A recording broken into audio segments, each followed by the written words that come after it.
this on? Okay, how well can you guys hear me? Good, okay. Since I have my mask on, I'm gonna just try to not touch everything or anything so we don't have to clean. All right, welcome everyone. This is the 11th annual Lee Vining High School Speech Contest, virtual. We've been having lots of adaptations in the last year to figure out how we can do our traditions and the fun stuff and the challenging stuff and all the pieces that make our school special, even during the COVID period. And so what's hard about this is we have all the students here and a few staff members and all the judges, family members, friends, everyone is at home watching on YouTube. But that's also a huge advantage because I think we have a bigger audience than we've ever had before. So everyone who's watching on YouTube right now, thank you for coming.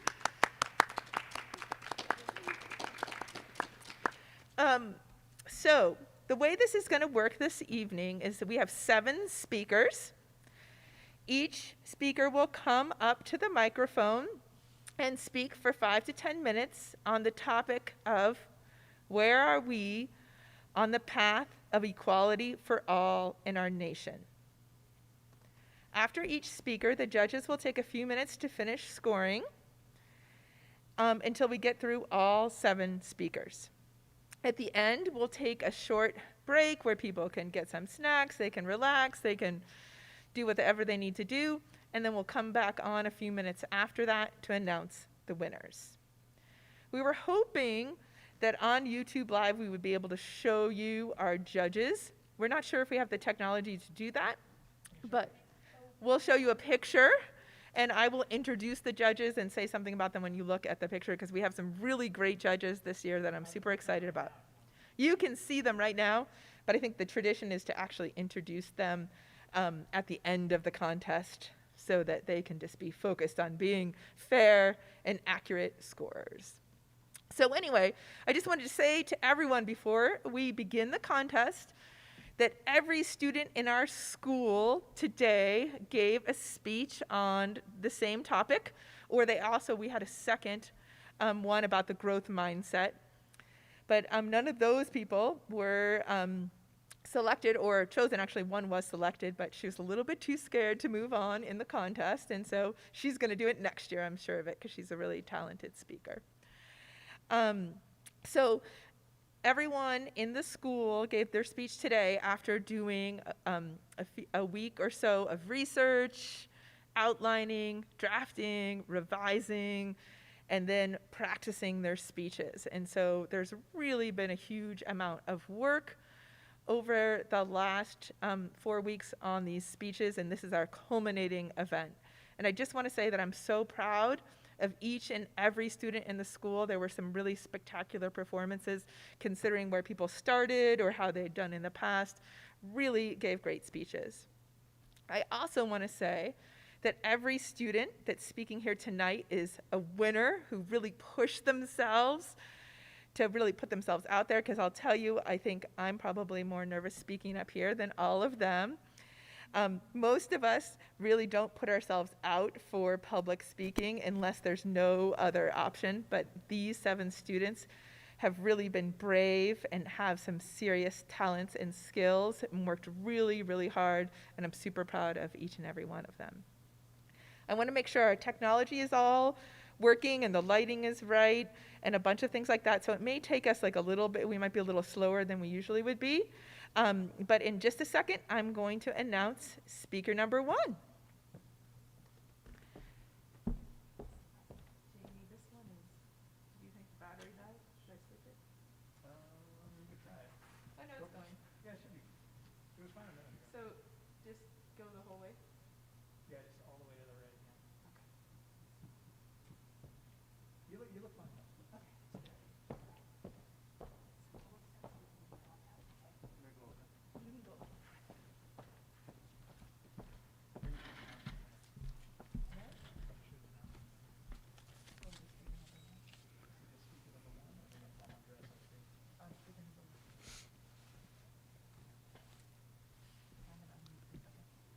All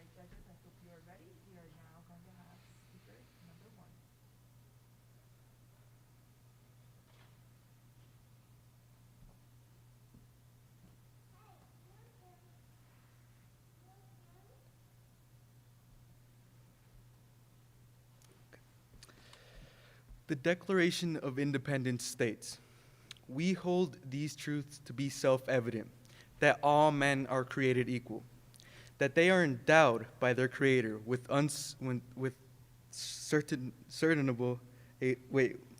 unalienable rights, that among these are life, liberty, and the pursuit of happiness." If it's true that all people deserve equal rights, why were many denied of those rights due to the color of their skin, their gender, or ethnicity? Why did this statement only apply to white men who owned slaves or land? And I ask you, if we are all created equally, why aren't we treated as if we were? We shouldn't have to argue or protest for these rights if we all deserve them. This authenticates that our nation is still ways away from achieving equality for all.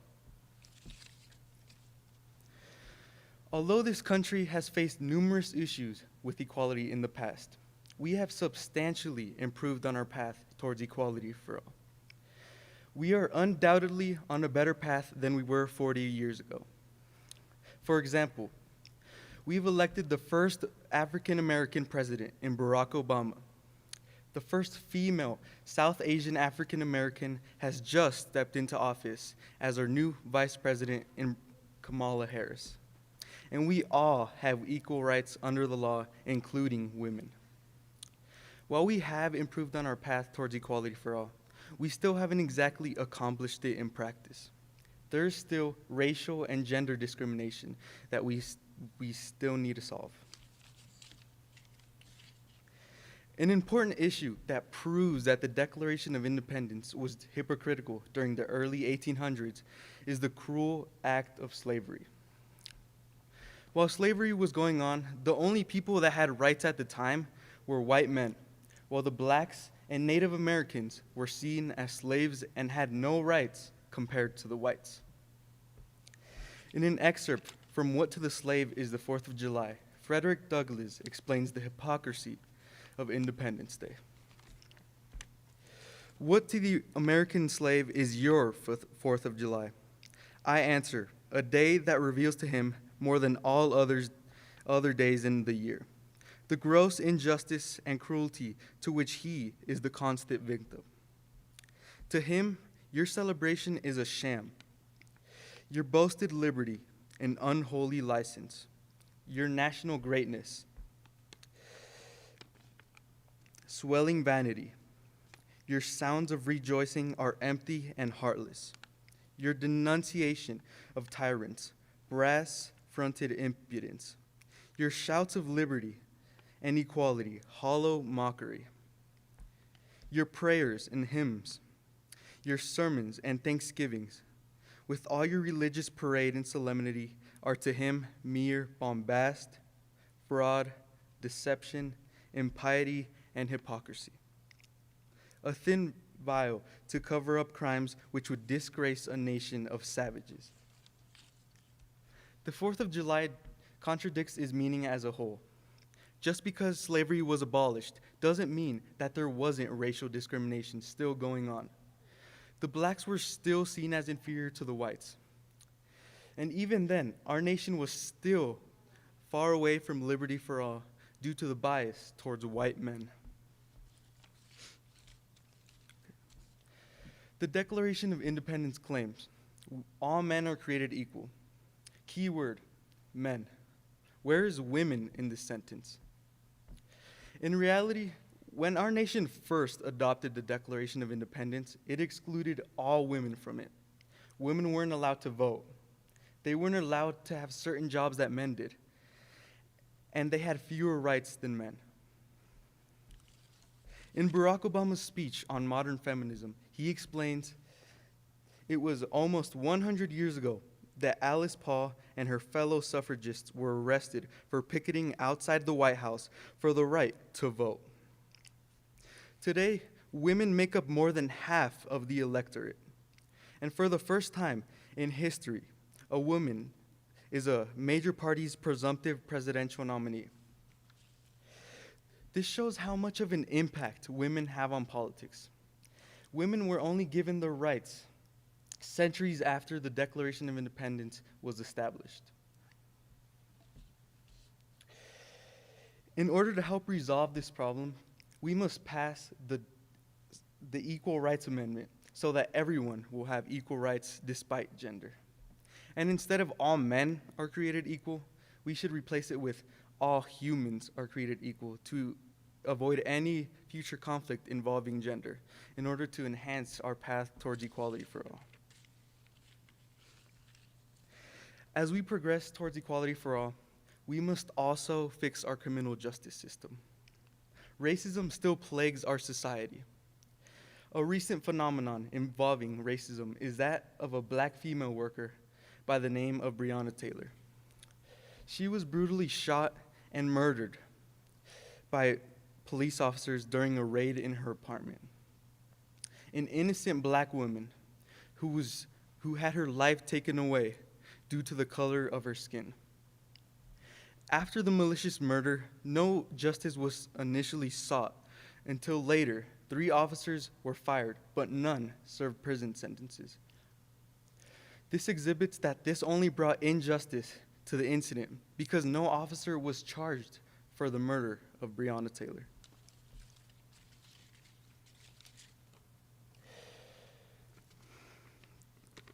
In a study from the Brookings Institute, it reveals that 1 in 1,000 black men and boys can be expected to be killed by police at some point in their lifetime. That black males are 2.5 times more likely to be killed by police than white males. And that dying at the hands of law enforcement is a leading cause of death among young black men. These statistics prove that our society still has a bias towards the white race. Former President Donald J. Trump had no intentions of seeking justice for the hate crime. To help bring change in our criminal justice system, we need a president who will take action against those who have committed hate crimes and provide appropriate punishments so that we can seek justice for those who deserve it. As of now, we still have a long way to go on our path towards equality for all. Many national figures have publicly spoken up about our society or our nation needing a change in its society. For instance, Martin Luther King Jr. had a dream that one day this nation will rise up and live out the true meaning of its creed. Martin Luther King Jr. carved a path so that the whites and the blacks wouldn't be segregated or discriminated against due to the color of their skin. And now it is our turn to keep carving the path that he started. We, the people, must use our voice so that we can be heard throughout the nation. Many social issues have been resolved over the years, but there are still several that are holding us back from fulfilling our goal towards equality. In order to help prevail from these issues, we need an anti-racist society where we don't look down on colored people. A society where women and men aren't seen as inferior to one another. We need to protect the future for future generations, so when they are viewed, they aren't viewed differently when comparing other people of different color, religion, or gender.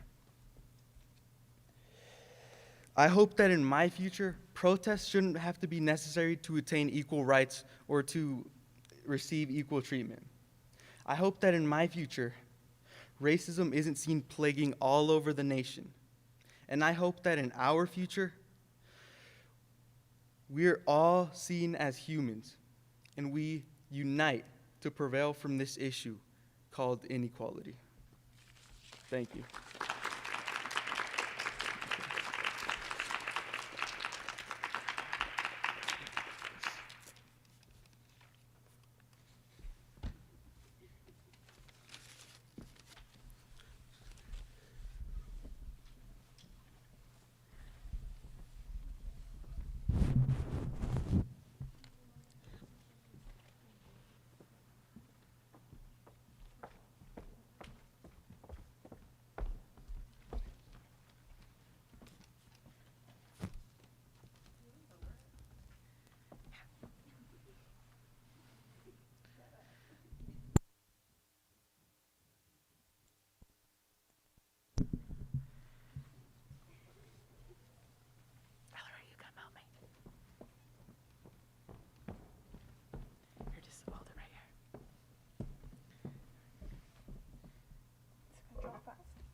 speaker number 2.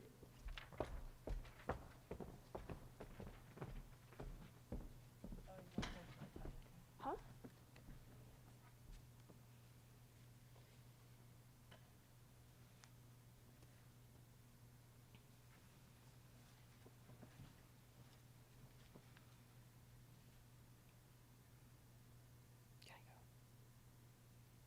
In 1852, Frederick Douglass spoke the words, "There is not a nation on the earth guilty of practices more shocking and bloody than are the people of the United States at this very hour."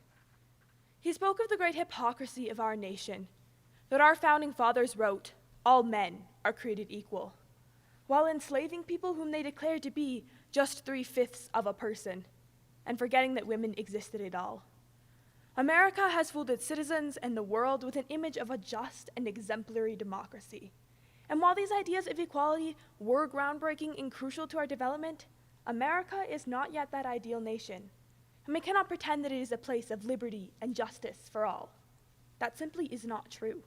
In our nation, people are discriminated against based on race, gender, sexuality, religion, and socioeconomic status. That is not equality. However, we the people work tirelessly to form a more perfect union, one in which we the people, all the people, are treated equally. In 1776, Thomas Jefferson wrote, "We hold these truths to be self-evident, that all men are created equal, that they are endowed by the Creator with certain unalienable rights, that among these are life, liberty, and the pursuit of happiness." These words were revolutionary. They described a nation that could be just and powerful. They describe a nation that we still desperately need. People in history books over-exaggerate the glory of the founders. They liken them to demigods, when in reality, these men were oppressors. These men were enslavers. The deep prejudice in our nation has prevented it from becoming the egalitarian one that these words describe. A nation cannot be equal when there is justice for only a select few. However, the potential to be great was laid within these words of equality. Linda Monk describes our path towards equality through the history of we the people. We the people, which we the people? The women were not included, neither were white males who do not own property, American Indians, or African Americans, slave or free. Yet one by one, these groups were eventually brought within the Constitution's definition of we the people through civic movements dedicated to that purpose. Our nation was formed through protests, from the boycotting of British goods to the Boston Tea Party. And despite the white supremacy that underlies our founding documents, the Constitution did give us a powerful tool to create change, the First Amendment, our freedom of speech and expression. And this singular clause has been the foundation for huge change in our nation. It has let us expand we the people.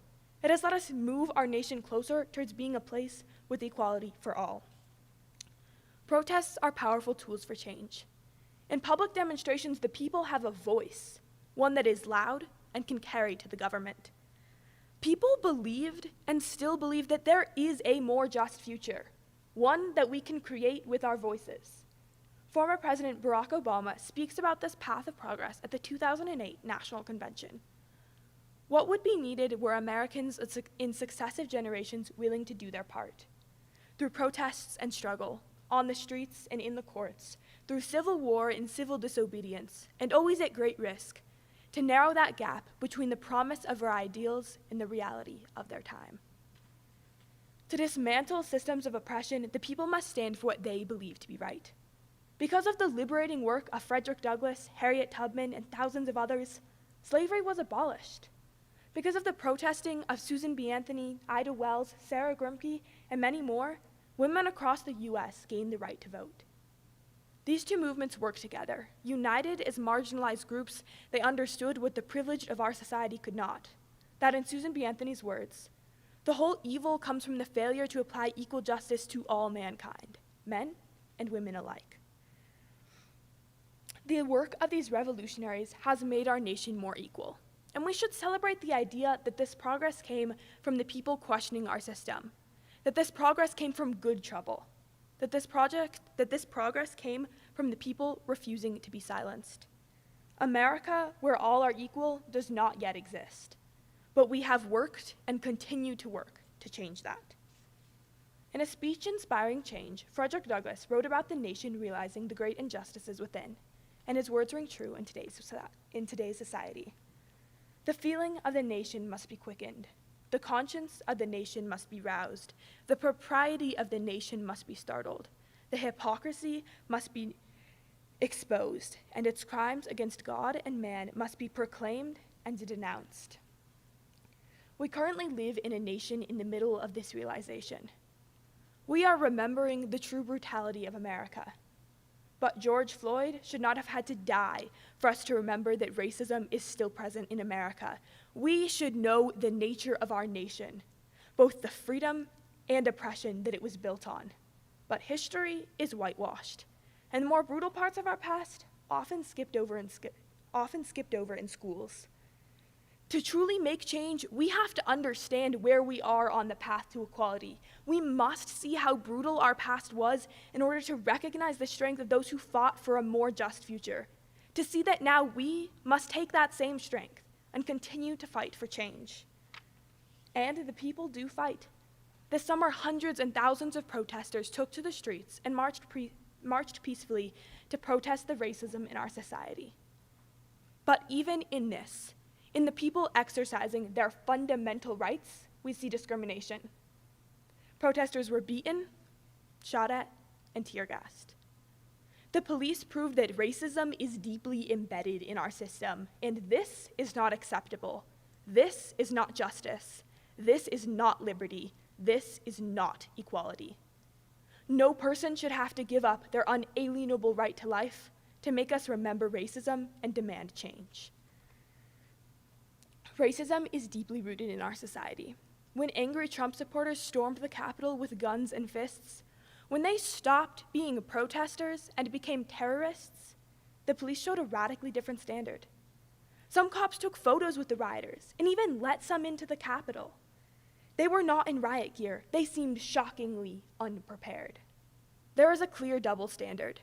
Peaceful Black protesters were beaten and shot at, and in response, our former president said, "When the looting starts, the shooting starts." While white rioters aiming to hang government officials were told they were loved by the former president of the United States. In response to these events, many people have said this is not America. But it is. This is America. We were founded by whites consciously oppressing women and people of color, and that doesn't just go away. That is still America. To truly make progress, we must acknowledge this inequality, and then we have to change it. And pieces of this change are slowly occurring. Spurred by our former president's degradation of women, we began to fight the sexism in our society. And now, for the first time in history, a woman of color is vice president of the United States of America. Alongside millions of other women, Kamala Harris is shattering the glass ceiling. In a speech, she says, "While I may be the first woman in this office, I won't be the last, because every little girl watching tonight sees that this is a country of possibilities." These protests reminded us that racism and sexism are deeply embedded in our nation. 1 in 1,000 Black men will die at the hands of police officers. 1 in 6 women are survivors of sexual assault. But we have also made change. The officer that killed George Floyd was charged with second-degree murder. We have a female vice president. We have a generation coming of age in a time of recognition, a generation that is empowered to continue the fight for change. Our nation was founded on distinct injustices, and this has made it extremely difficult for our nation to become the place of equality and freedom that so many pretend America is. But as poet laureate Amanda Gorman spoke, somehow we've weathered and witnessed a nation that isn't broken, but simply unfinished. We, the people, can work to finish this nation. We can work to form a more perfect union. We can work to create a future where all people are equal. We can take to the streets and fight for a future that lives up to the voices that change it. Thank you.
me raise it.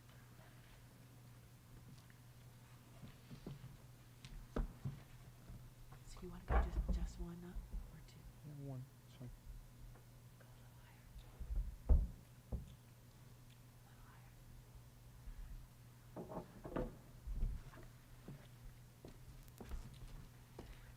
Speaker number 3.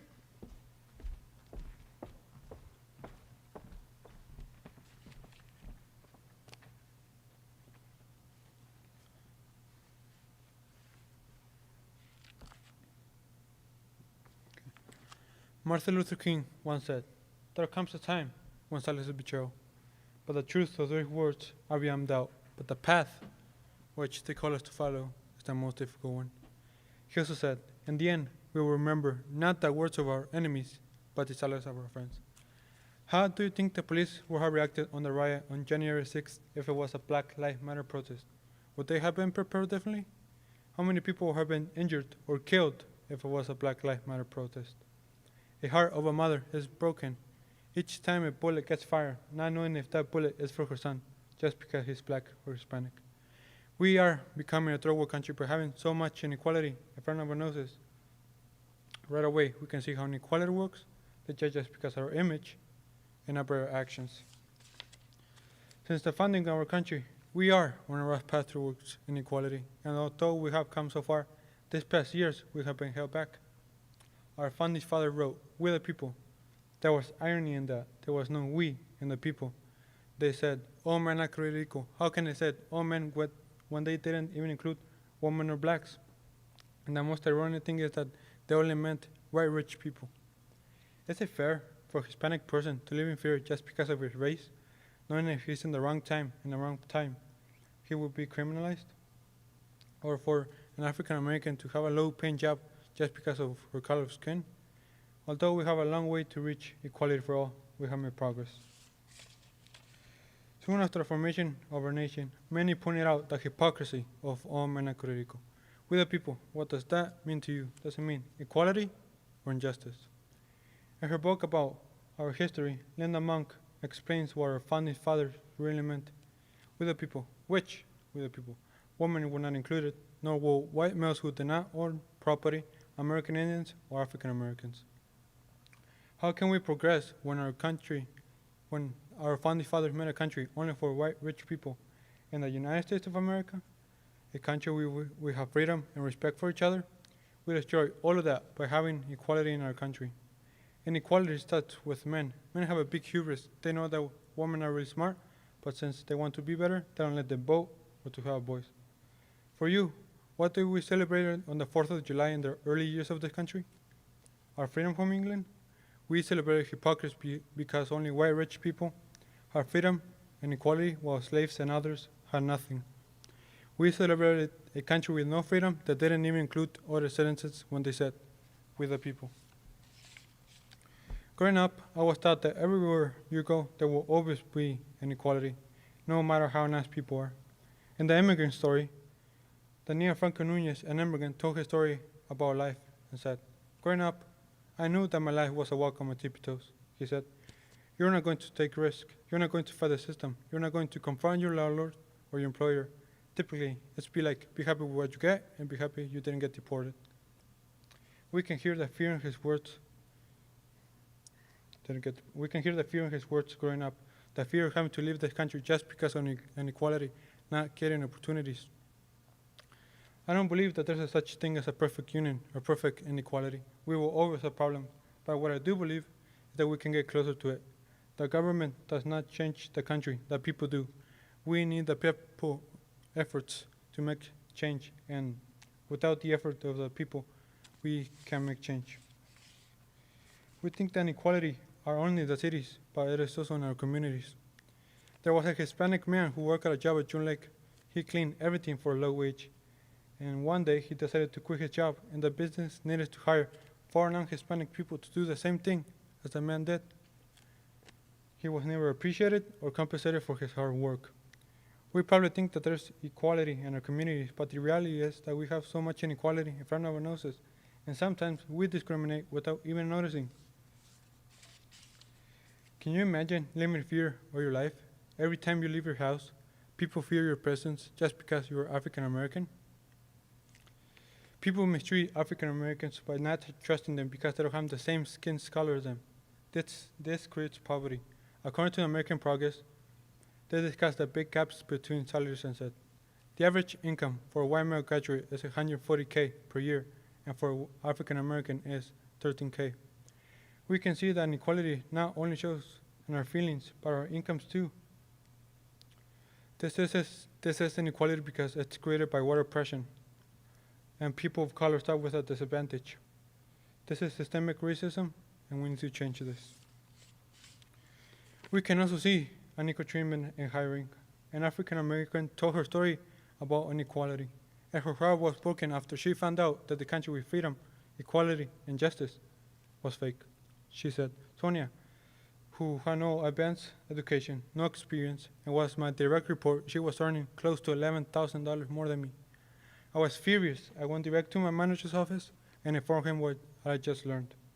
And her response to me was, sorry, Wendy, I had tried to get you a raise, but it's being shut down. With her heart broken, she responded, just because I'm black? How would you feel if you work for years to get a good job and someone with no experience takes it just because of the color of your skin? I would have felt that there was no future for me. Why do you think that poor neighborhoods usually have a big population of brown and black people? It's because of inequality, the lack of opportunities, and thanks to the people's judgments that they gave them.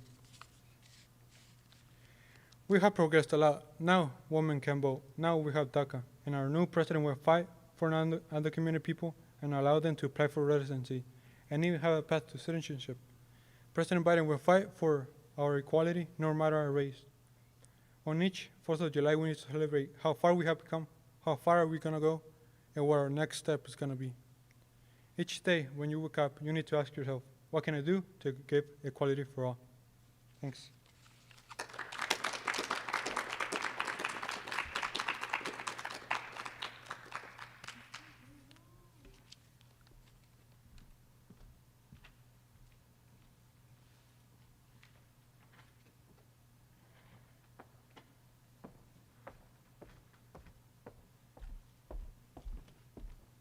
Andrea, will you help me lower it?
When the architects of a republic wrote the magnificent words of the Constitution and the Declaration of Independence, they were sending a promissory note to whichever American was so far higher and would be guaranteed the inalienable rights to life, liberty, and the pursuit of happiness. It is obvious today that America has defaulted on this promissory note so far. Martin Luther King Jr. made this statement at the Capitol when thousands of people gathered to fight for equal rights in 1963 and felt that the nation's promise of these rights were being disintegrated. From the times of slavery in the founding of our country, to segregation, to today's police brutality, racism and prejudice has kept our country from granting equality for all. Our country was founded on the revolutionary belief that all men were created equal. However, our initial government did not live up to their claims. who all men referred to and included, was not clear when poor people and women were not being taken into consideration. Remember that people were enslaved at the time this statement was written. Our country has had many advances in our path towards equality, from the abolition of slavery to the Civil Rights Act granting equal rights to people of color. But there is still a long way to go in order to achieve equality for all. On July 4th of 1776, the Continental Congress adopted the Declaration of Independence, stating that all men were created equal, and fought for this idea in the Revolutionary War. As these words were adopted, however, human beings were being held as humans should tell. President Obama puts in his speech how it was stained by this nation's original sin of slavery, a question that divided the colonies and brought the convention to a stalemate until the founders chose to allow the slave trade to continue for at least 20 more years and left any final resolution to future generations. Out of the 56 people who signed the Declaration of Independence, 41 of them were slave owners. 41 of the people who believed in equality and liberty for all actually owned hundreds of men, human beings, being forced to work under terrible conditions with no wages, beaten, starved, separated from their families, and being sold as if they were property with no regards to their health, desires, or basic needs as human beings. How could they claim that we were all created equal when they forced thousands of men to refer to them as masters? Frederick Douglass brought up these matters when he asked, "Would you have me argue that man is entitled to liberty, that he is a rightful owner of his own body? You have already declared it. Must I argue the wrongfulness of slavery?" As a former slave, having lived through all the atrocities, Douglass questions the hypocrisy behind the Declaration of Independence and states the irony. It states all men, yet there were black men such as himself being treated like property. Poor men were not being taken into consideration. Native Americans were being forced out of their homes. And women had no control over what would become of them. On the 4th of July of 1776, when our founding fathers wrote, "We were all created equal," they were referring only to white, wealthy men. Our country, however, continued on this path towards equality to fight the Civil War and pass the 13th Amendment abolishing slavery. Even after this advancement in equality, however, people still had to continue the fight for equality during the Civil Rights Movement of the 1960s because traces of racism, prejudice, and white supremacy were still strong. Segregation during the Jim Crow era kept people of color from making decisions in their lives about where they lived, ate, attended school, and even where they used the bathroom. Today, segregation is seen as unacceptable. But in the 1896 ruling of Plessy versus Ferguson, the Supreme Court ruled that segregation was still constitutional because it still technically granted equality for all by being separate but equal. The black community has shown great resilience in their path towards equality since the time of slavery, yet there are still policies such as segregation making this fight an extremely difficult one. Ibram X. Kendi explains how individuals' behaviors can shape the success of individuals, but policies determine the success of groups, and it is racist power that creates the policies that cause racial inequities. Not only was the Plessy versus Ferguson ruling racist, but also created discrimination and inequalities and a hostile environment towards our black community in our country. People of color were forced to sit in the back of the bus, live in poverty-stricken communities, attend underfunded schools, and seek inferior medical care. This led to one of the largest anti-racist movements, the Civil Rights Movement. People from the black community organized to fight against injustices.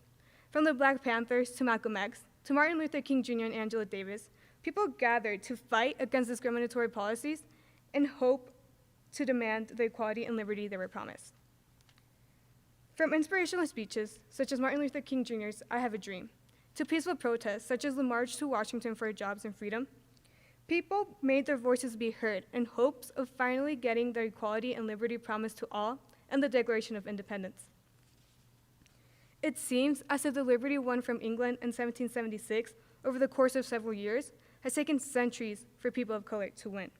It had been almost 200 years since the American Revolution was fought for freedom, yet there are still Americans fighting for their freedom, an exhausting fight. Civil rights activist John Lewis was one of the many to calling people to get into this great revolution that is sweeping the nation. get in and stay off the streets of every city, every village and hamlet of this nation until true freedom comes, until the revolution of 1776 is complete.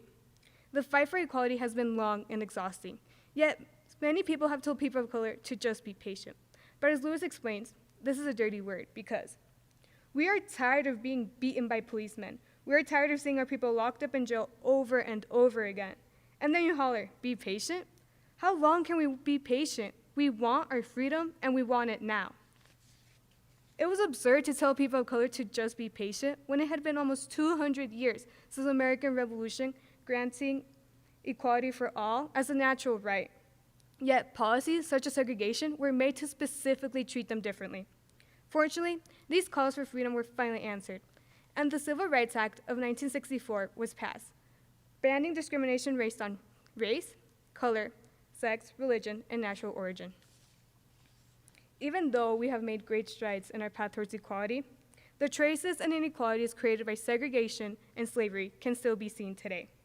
The same racism and ignorance that justified the atrocities of segregation and slavery have caused people of color to be oppressed today. From the relations with the justice system, economy, education, and encounters with law enforcement, people of color have had disadvantages in every aspect of their lives. Recently, we have seen how law enforcement has failed at granting equality for all, when Black people were the racial group that accounted for 26% of police killings, despite only being 13% of the country's population in 2015, according to the Washington Post.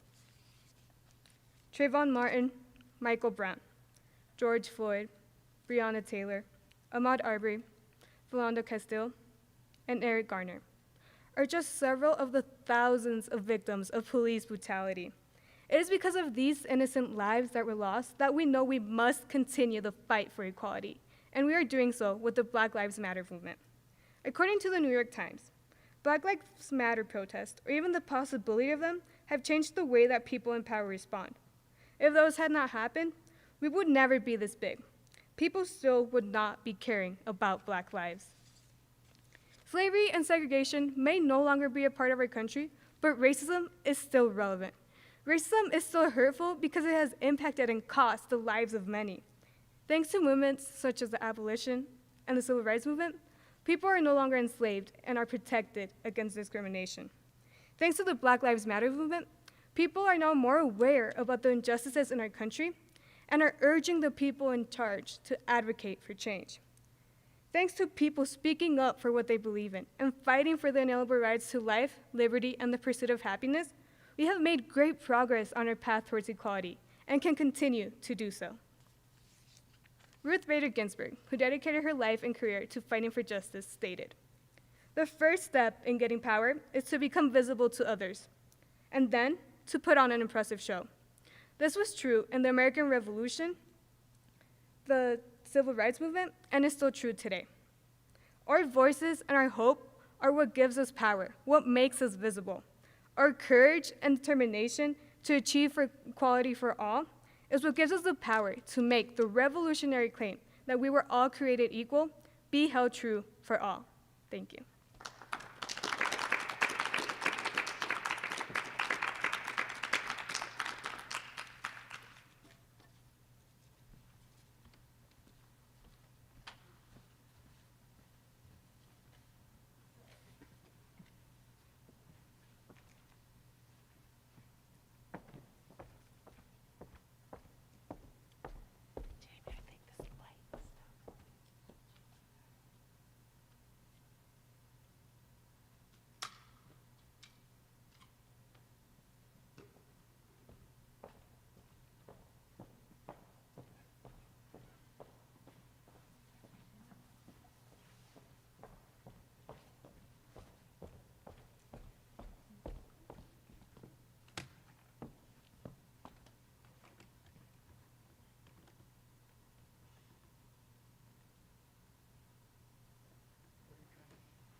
was very short.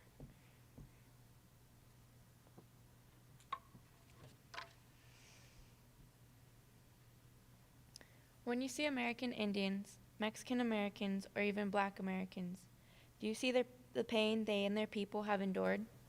Do you see their culture stripped away and their people's lives taken? Have you seen them and wondered why? For centuries, minorities have gone through so much devastation, discrimination, and ridicule. But do they really deserve the kind of treatment they're given? As a very wise man, James Baldwin, once said, "American history is longer, larger, more various, more beautiful, and more terrible than anything anyone has ever said about it."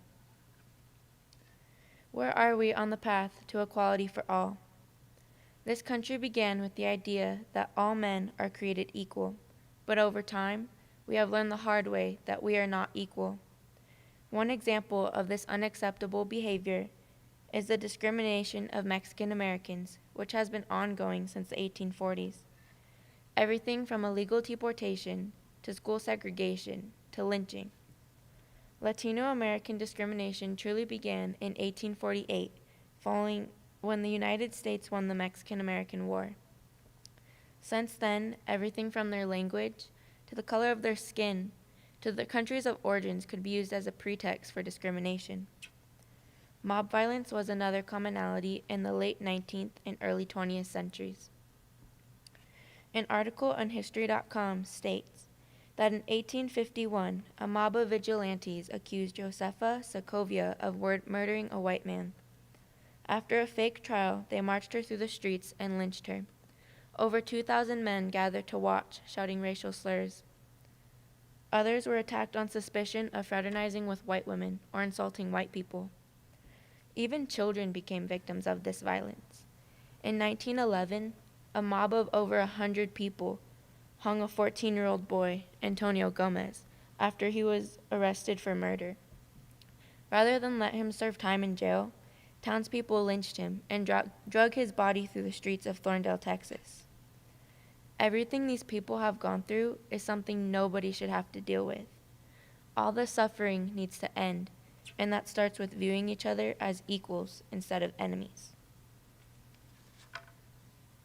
Another example of discrimination and unequal treatment is of the people, whose ancestors helped build our country but lost everything in the process. From slavery to the present day, Black Americans have been treated unfairly. The Black Lives Matter movement started in 2013 following the death of Trayvon Martin, a teenage boy who was walking to a friend's house when he was shot. Over the years, over 44 Black Americans have been shot for absolutely no reason. After the tragic death of George Floyd, President-elect Joe Biden stood next to 6-year-old Gianna Floyd as she watched her father become a global martyr for racial justice. From an article in The Atlantic, the conversation occurred on June 8th, the day before George Floyd's funeral in Houston. Biden addressed Gianna again in a video at the funeral. "When there is justice for George Floyd, we will truly be on our way to racial justice in America.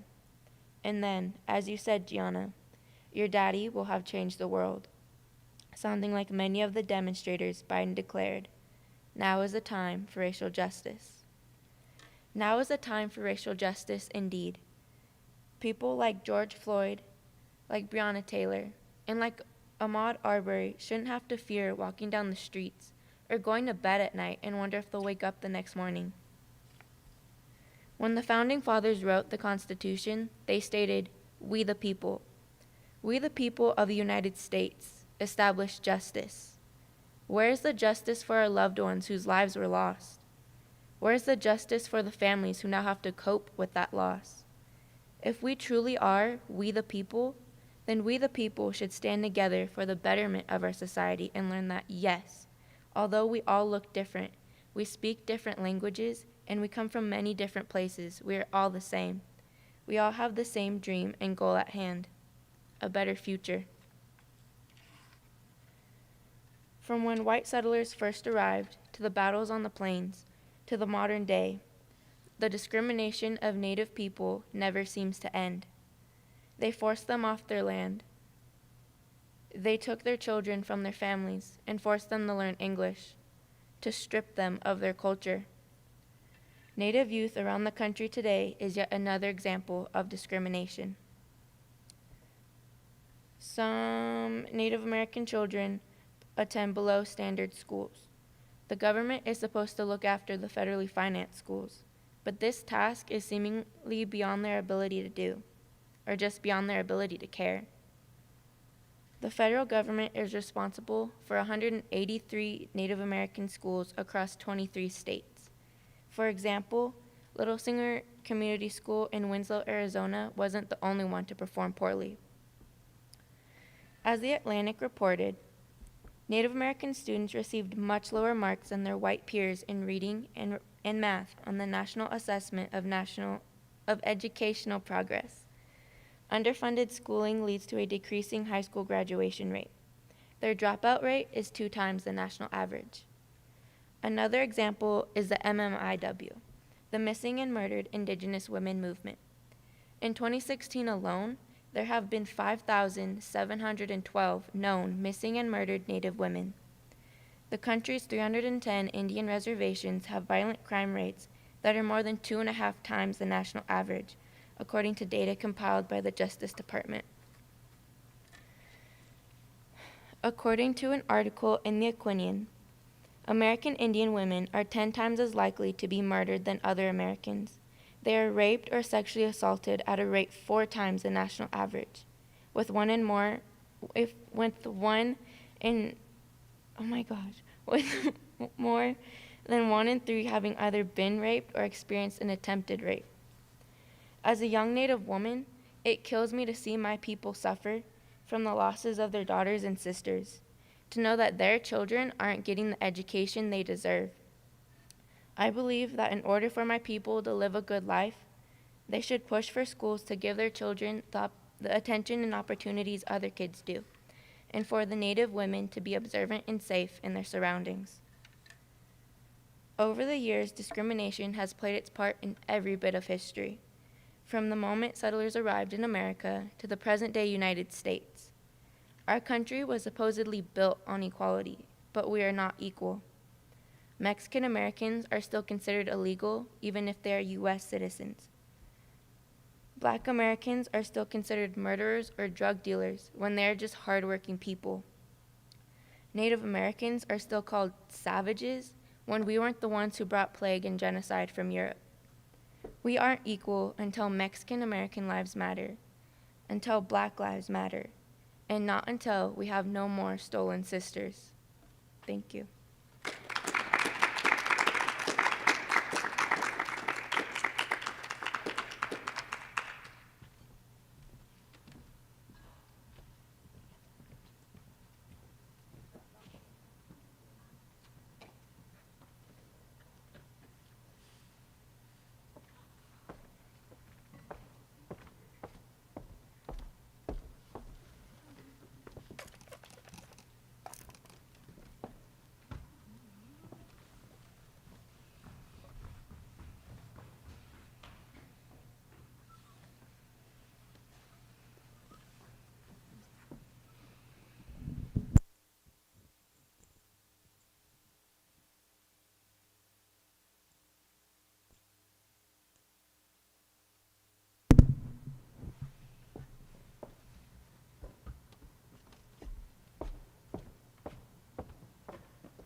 When I say the phrase, like a girl, what's the first thing that comes to mind?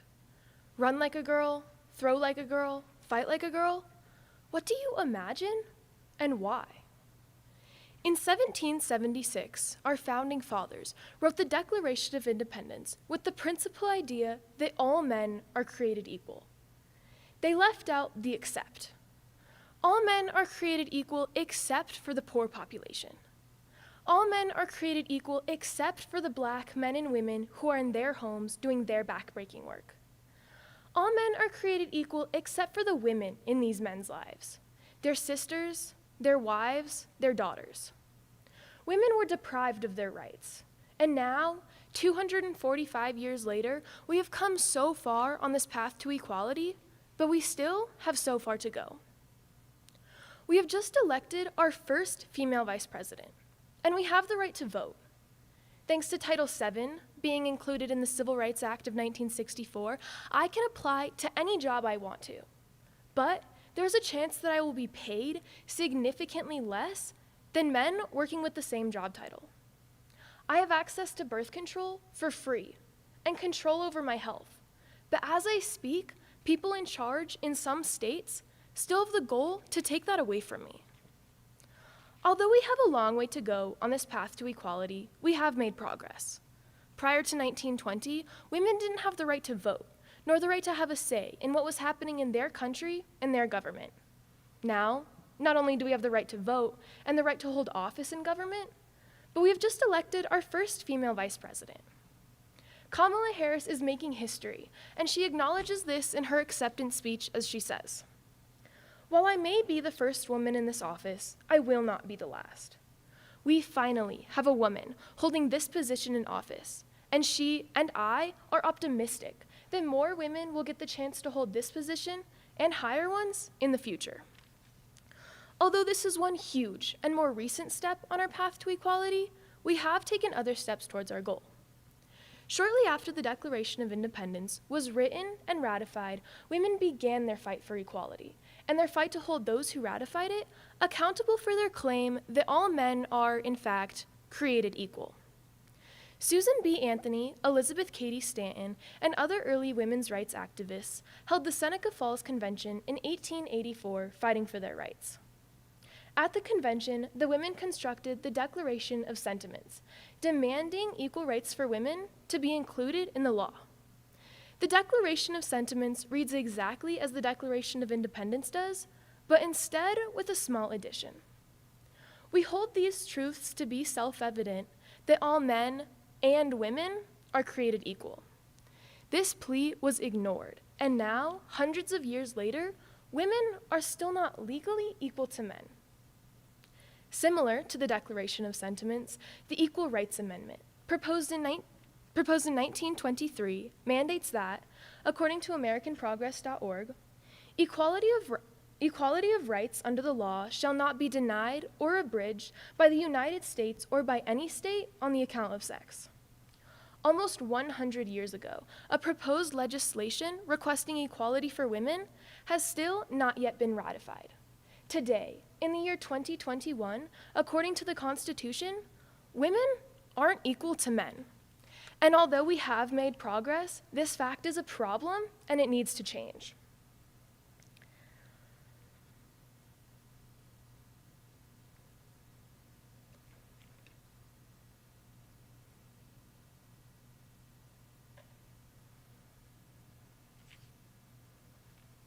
But before 1921, women didn't have birth control was not only unavailable, but illegal, until Margaret Sanger began the American Birth Control League, or today's Planned Parenthood.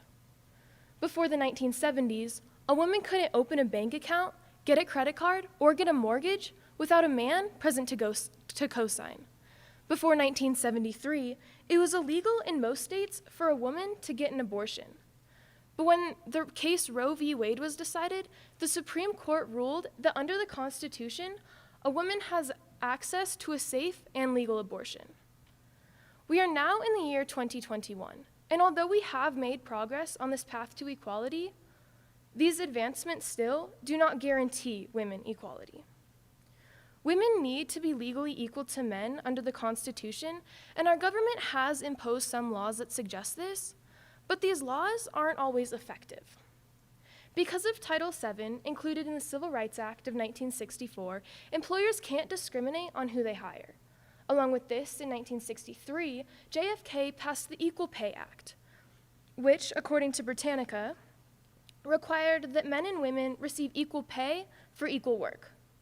This act, unfortunately, wasn't honored or justified when Lilly Ledbetter, a woman working for Goodyear, wasn't paid equally in comparison to men working the same job. According to the Legal Momentum, she made approximately $15,000 less annually than the lowest paid male employee with the same job title. Not only was she paid much less, but she had been working for Goodyear for 20 years unaware of this. Filing a sex discrimination case against Goodyear, it was brought to the Supreme Court in 2006, but was ruled, according to the Legal Momentum, that an employee loses her right to sue for pay discrimination if she does not bring her claim within 180 days of her employer's pay decision, even if the employee has no reason to believe that the decision is discriminatory. Meaning, after 180 days, an employee can't sue for pay discrimination, even if prior to this, she had no reason to. Although employers can't discriminate against women in the hiring process, and legally can't discriminate wages based on gender, there is still a possibility that a woman's pay will be significantly less than a man's, and not justified when brought to court. Whether or not women should be paid equally to men has been a controversial topic. But so is the debate on whether or not women should control what they want to do with their own bodies. In 1921, Margaret Sanger began the American Birth Control League, or today's Planned Parenthood. But before this, birth control was unavailable and illegal. Today, because of the Affordable Care Act, which passed in 2010 under the Obama administration, women without health insurance can access birth control for free. That was until the Trump administration took office. According to Vox, in Trump's first year in office, federal agencies weakened the Affordable Care Act's contraceptive mandate, allowing employers to deny birth control coverage if they had a religious or moral objection. This means that a woman working for someone with a religious belief against contraceptives would have to pay for hers out of pocket, which could cost around $60 each month, depending on her method. President Obama passed the Affordable Care Act to assist women with family planning and to move forward on this path towards equality. The Trump administration, however, has dragged us back on this path, allowing employers to decide whether or not a woman can access birth control for free. This past administration has not only failed in making progress for women's rights, but has even threatened to take away some of those rights. When Ruth Bader Ginsburg passed away, leaving an empty seat on the Supreme Court, Donald Trump rushed to nominate a justice who agreed with his conservative views.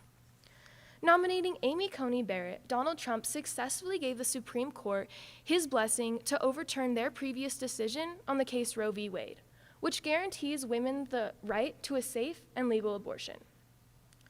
Peter Baker and Maggie Haberman from the New York Times describe this new justice. They say, "She is described as a textualist who interprets the law based on its plain words, rather than seeking to understand the legislative purpose, and an originalist who applies the Constitution as it was understood by those who drafted and ratified it. Those who ratified the Constitution had no regard or care for the rights of women. In fact, they deliberately denied women rights, assuming that women lived at home, raised children, and kept quiet, while their husbands brought home the money. Today, men and women work equally to provide for their families.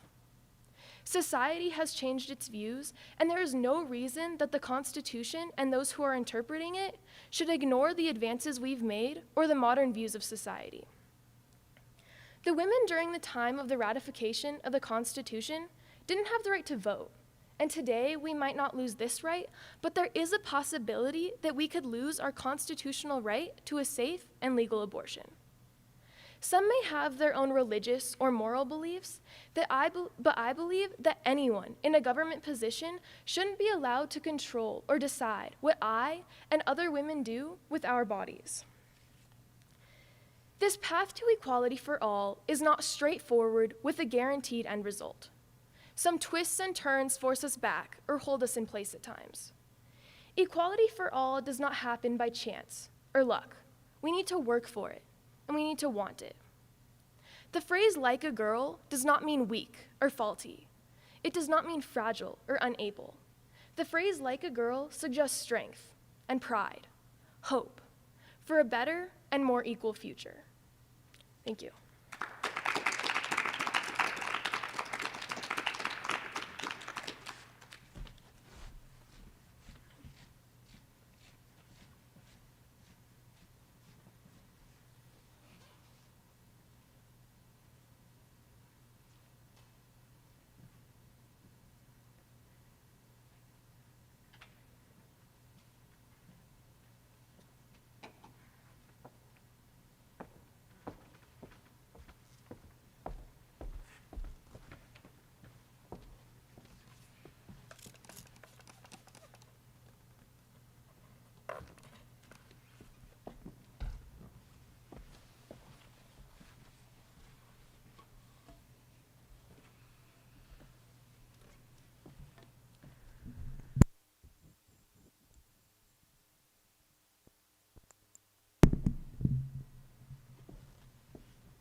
I do not like the label feminist, but I am an American citizen, and our Declaration of Independence states that you and I are equal.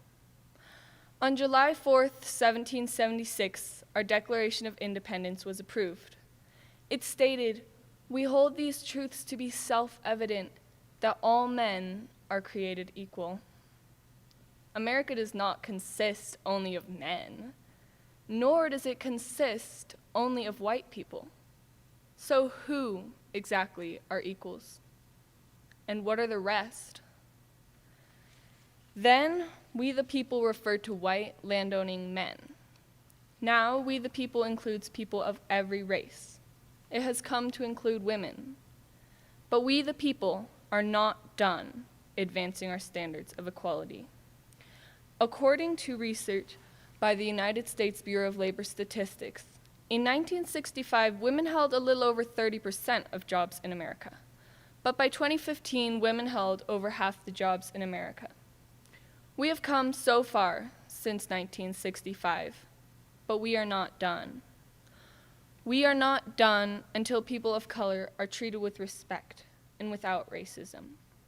We are not done until all people are paid the same wage for the same job, regardless of race or gender.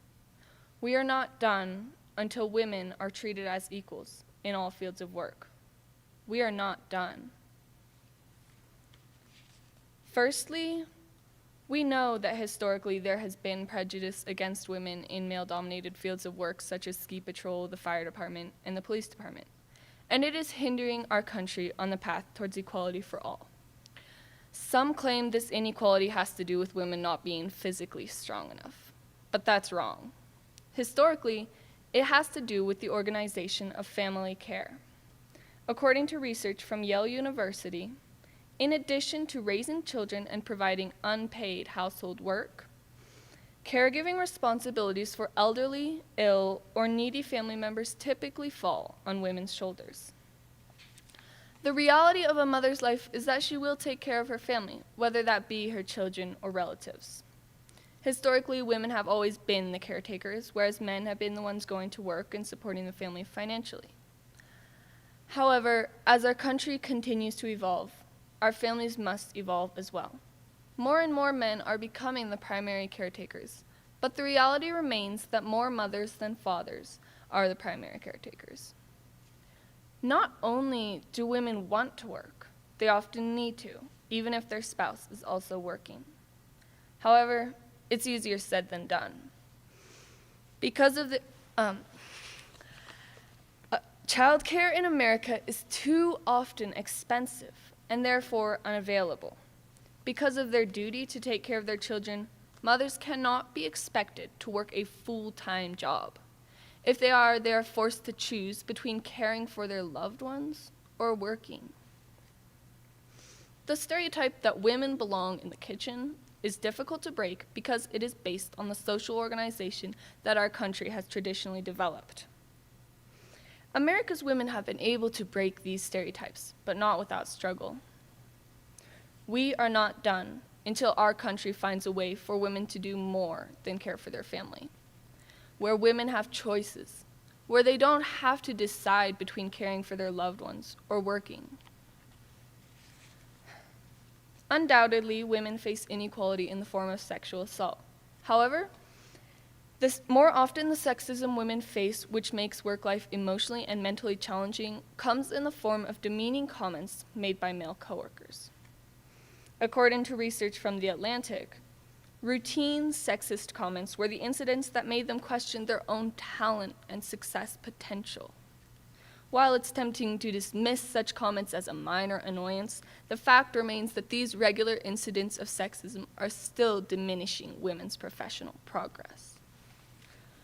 Words have a strong impact on a person's mental and emotional health. Even if we know that we are completely qualified, demeaning words can make anyone question their worth. Some examples from the same article in The Atlantic share some comments that were a staple in some women's workdays. This isn't the right job for you.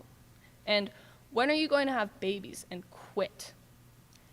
Hearing that you are not enough, that you don't belong, takes an emotional toll, and it makes work life disproportionately challenging for women. One is battling the questions that pop up in her head because of the hurtful comments that male coworkers make. These microaggressions make the work environment much harsher for women. We are not done until women are given the same respect as men in all fields of work, and we certainly are not done until women can prepare for work without preparing to face an onslaught of demoralizing comments every day. Furthermore, America needs to include women in We the People, because women provide invaluable skills to these fields that men have been historically less comfortable displaying. These skills, such as kindness and compassion, are essential to professions such as the fire department, the police department, and ski patrol, where interpersonal skills are required for daily interactions with distressed people. Once women make up an equal proportion in these fields, we the people will be a stronger people, a stronger country. Careers such as the fire department often appear to require great feats of physical strength, but according to research by UCLA regarding the fire department, interpersonal skills are necessary. 2/3 of calls requested medical assistance. Although having the physical strength and technical skills to confront fires is absolutely essential to the job, the high proportion of medical calls firefighters respond to means that an additional set of skills is required to succeed as a modern firefighter, including the ability to display warmth, patience, and empathy for victims. Although men have the ability to be patient and show compassion, these are traits that women more often possess. The fire department needs employees with these qualities in order to do their job to the fullest extent possible. A field such as ski patrol also has a big medical aspect, which requires these high-level people skills. Women belong in fields such as firefighting, and as a country, We need to start changing the inequality that creates the stereotypes which make it so hard for women to succeed in these fields. Ski patrol is an industry that has been working to increase its percentage of female employees. According to Outdoor Research magazine, Crystal Mountain now has an unusually high ratio of women to men on staff, nearly 30% women. Crystal Mountain, Washington, is an example to the rest of America, to our ski resorts. 30% is a substantially larger percentage than the 4% in the fire department. This one mountain shows us what our country has the potential to do. They show us that women can be ski patrollers, that we can do what is seen as a man's job, and we can improve the quality of work that the mountain does. Washington's ski resorts are changing, truly treating women as equals. Can't the rest of America too? I believe we can. If Crystal Mountain can significantly raise the percentage of female workers in a historically male-dominated field, then the rest of America can follow suit. We can change the harsh work environment where women face brutal sexism to become a work environment that is conducive to hard work and functions in a superior, smoother fashion than when it was dominated by men. It's 2021 America. Let's get with the times. Let's change our country for the better. We are not done breaking the stereotypes that have made it so difficult for women to succeed in male-dominated jobs. We are not done fighting for equality until racism is a thing of the past. But we will persevere. We will keep demolishing the stereotypes that keep our country from truly treating all people as equals. We, the people, are not done becoming who I believe we have the potential to be. Thank you.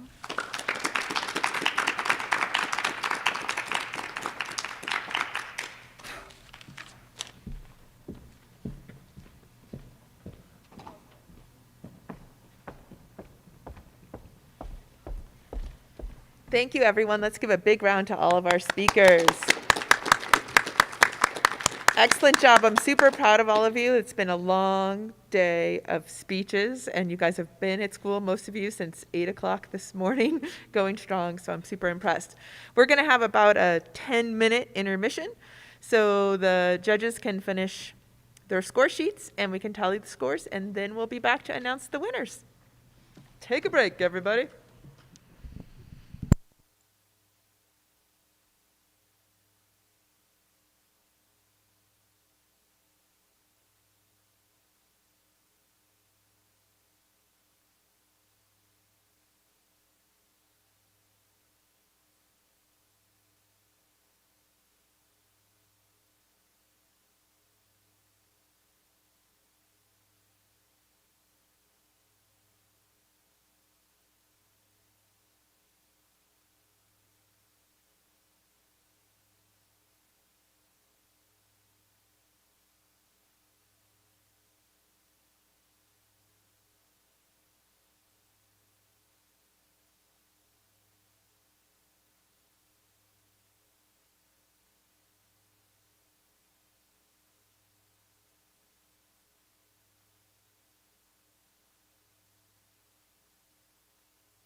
Okay. Mr. Warner stole my line. You're all winners. You guys, what I want to do is I want to give you guys a chance to hear a little from the judges because you are all winners. And they had lots of thoughts when we were telling the scores about each of you and how impressed they are. So if you guys, Mr. Godoy, can you tilt your screen so they can kind of see the judges? Do you want to, should we unspotlight me so we can make them bigger? Sure, I can gallery it. And then I think if you take this over to the microphone, I press mute on there just now because you're too big.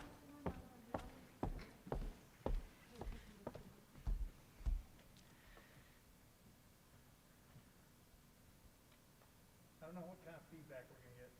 Okay. How's that?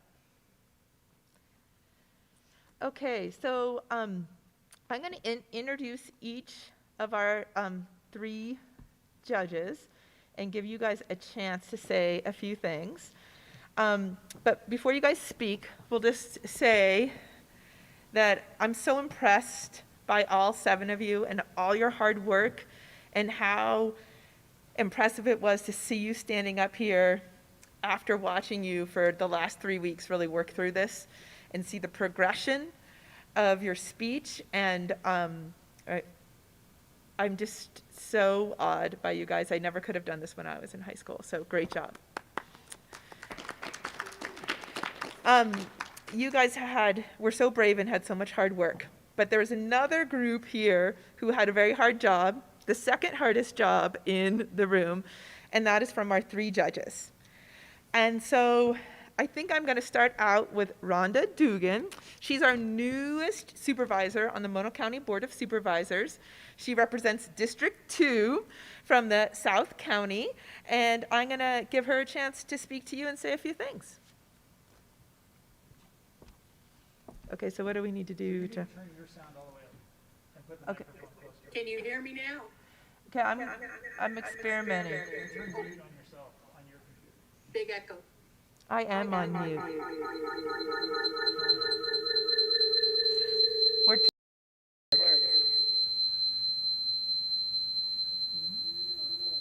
Probably have to mute the LVHS speaker one, because I think that's where you're getting feedback. okay. Except now YouTube can't hear us. But anyway, get to it. The kids will be able to hear you speak. Just on YouTube they won't, but that will be fine. Sarah, can you hear me? Can you Okay, hear- great. First of all, thank you, Sarah, and thank you to everyone who participated. What a treat this was. I didn't know what I was getting into, but it was very, very challenging. But I have to tell you that it was incredibly impressive. Your subject matter, how you each made it your own, you told your stories, and I learned something. And I learned, first of all, that the answer to the question and the conclusion is there's a lot of hope out there for all of us. And I really appreciate the time you put into this, the research, things that I'd known before about the subject matter, but hearing it from your voice really was important. And I learned a long time ago that there's no free lunch, and every time somebody offers you to come and have lunch with them, it usually means they want you to make a speech. So you all are way ahead of many of us here in just putting yourselves out there and you making incredibly persuasive arguments. And I see some future speechwriters, some future thespians, if you're not already, and some future politicians, probably. But I also see future involved and currently involved people into making our community a better place. And thank you for inviting me. This was really a treat. Thank you.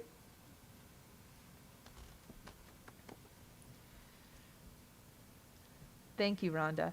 I'm sure all of us, all the students and I certainly appreciate your words. Danielle, would you like to go next? So yeah, once again, I just want to say thank you to Sarah for, putting on this wonderful display of our, our future, the future of our country, basically of our community, every year for us to enjoy. It was truly an honor to be a judge this year. I've watched many of you grow up and seen a lot of growth, and this was just a really great way to kind of experience that in your educational careers so far. It was really tough to judge. It was really hard. It was also really awesome that I know who many of you are as individuals and where you come from. And that kind of really showed me that you used your personal experience to drive your passion. I saw a lot of who each of you are as a person, and more importantly, where you're going as individuals as you progress through your lives. So I just want to say I'm super proud of each and every one of you, and yay, good job. Thank you, Danielle. I think I neglected to mention before Ms. Dublino spoke that she's our newest board member who represents our area in our school district. And many of you know her also as our preschool teacher. Thank you, Ms. Dublino. Okay, and our third judge is Jasmine Romero, who graduated in 2015. And she was an excellent public speaker when she was here. And I think many of you heard from her because she came and spoke to our senior thesis class.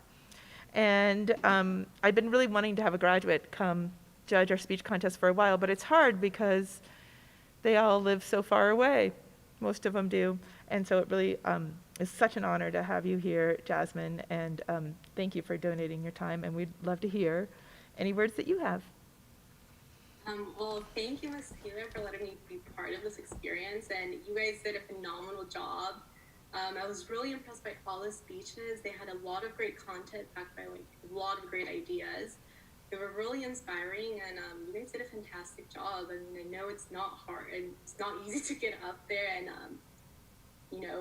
just talk and just say your speech, right? But you guys did a great job. I'm really proud of you guys, and I really learned a lot about each and every one of you, and I'm excited for what you guys are going to experience in your life, and I can't wait to make a difference with you guys. And yeah, great job, guys. Mm-hmm. All right, thank you so much, judges. It was a really an honor to have you guys all here speaking to our students, and I'm honoring them by your careful attention. So I'm going to announce the winners. So mute yours.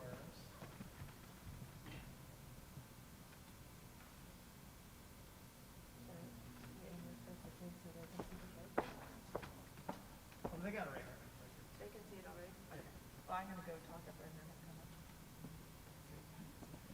You're working. Okay.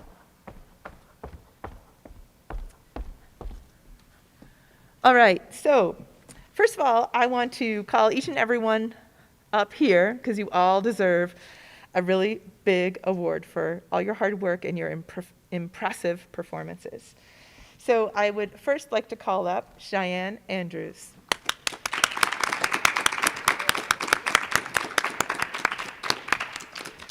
Mr. Godoy, do we need to send someone to run and get the yearbook camera? There you go. Because parents will want pictures too. Okay. So we stay up there because we'll take your picture and we'll get everybody. Yeah, I want to shake your hand and give you a hug, but just consider yourself hugged. All right. And Andres Garcia.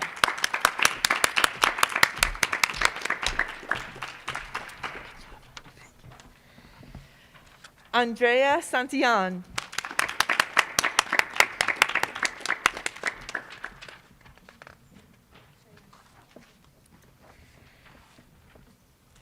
Oh, yeah. Sergio Santillan.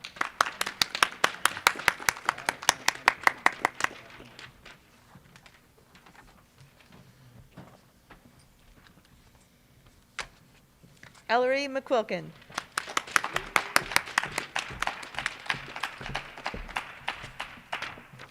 Kira Warner.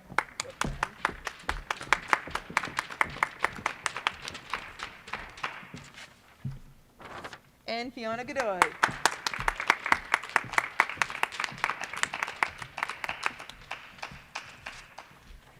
Okay, so stand there for a picture. We got a good lineup. Yeah. That's what the lighting's gonna be terrible. All right, great job to all of you. That was cool. Quick, I'll do it from the other side.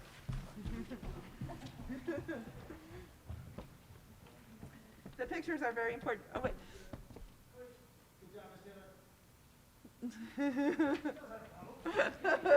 I was trained well. Awesome.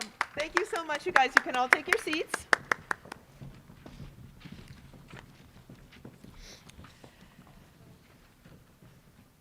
Okay, well, we had a really exciting, different thing happen this time, and that is that we ended up getting 2 ties. It was such a close competition. The judges were really impressed by so many of you and really had a hard time picking a first, second, and third place. And what ended happening, they did do that, but when I tallied up the scores, there were 2 people tied for second place. And those people are Andrea Santillan.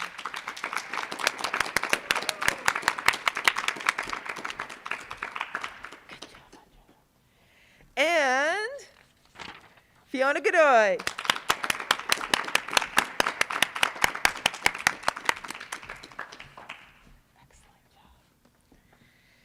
And then there were 2 people tied for first place. And those are Kira Warner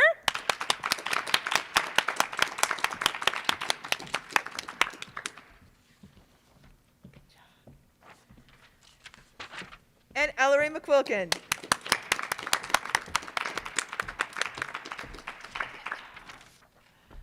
All right, let's take another picture.